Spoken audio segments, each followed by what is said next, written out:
పాతగుట్ట శ్రీ లక్ష్మీ నరసింహస్వామి వారి తిరుకళ్యాణ మహోత్సవాన్ని మీకు సమర్పిస్తున్న వారు తెలంగాణ గ్రామీణ బ్యాంక్. ప్రాణాయామం అదే విధంగా కార్యక్రమాన్ని అనుసరించి అర్చకులు అక్కడ ఇప్పటి సంకల్పం చెబుతున్నారు, ఈనాటి సంకల్పం చెబుతున్నారు.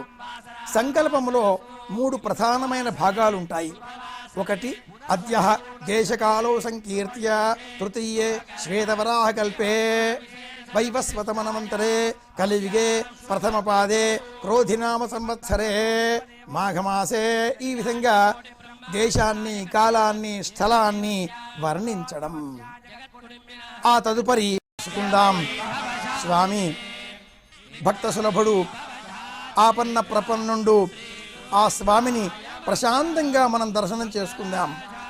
మంగళాశాసనములను అర్చకులు అక్కడ పఠిస్తూ ఉండగా, ఘంటానాదము ప్రతిధ్వనిస్తూ ఉండగా, ప్రధాన అర్చకులు శ్రీవారికి, ఆ లక్ష్మీ నరసింహస్వామి వారికి మంగళాశాసనములతో మంగళహారతులు సమర్పించి ఆ హారతిని మనకు దర్శింపజేస్తున్నారు.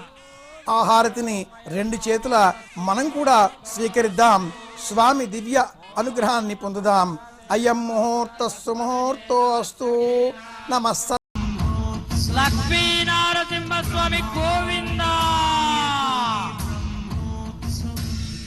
గోవింద గోవింద. లక్ష్మీ నరసింహ స్వామి గోవింద గోవింద. యాదగిరి లక్ష్మీ నరసింహ రమణ గోవింద గోవింద.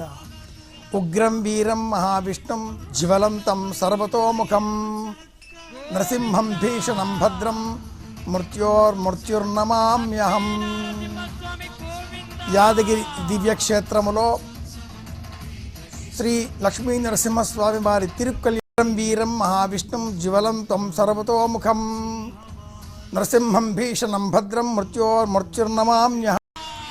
దేవేరితో విజయం చేస్తూ వేదిక వైపుగా విజయం చేస్తున్న ఉత్సవానికి శ్రీకారం చుడుతున్నారు. సభలో ఉన్నటి వారందరికీ మంగళం కలగాలి. ఈ సభ సామాన్యమైన సభ కాదు. 33 కోటి దేవతలను ఇక్కడ ఆహ్వానిస్తున్నారు అర్చకులు. బ్రహ్మాది దేవతలు, సమస్త దేవతలు, 33 కోట్ల దేవతలు కూడా అశేషంగా ఉండేటటువంటి యక్ష గంధర్వ కిన్నర కింపురుషాదులందరినీ కూడా ఇక్కడికి ఆహ్వానించగా అందరూ కూడా ఆ స్వామిని మనం దర్శనం చేసుకుందాం. అలాగే భాగవత ఆచార్యులందరినీ కూడా ఆహ్వానిస్తున్నారు.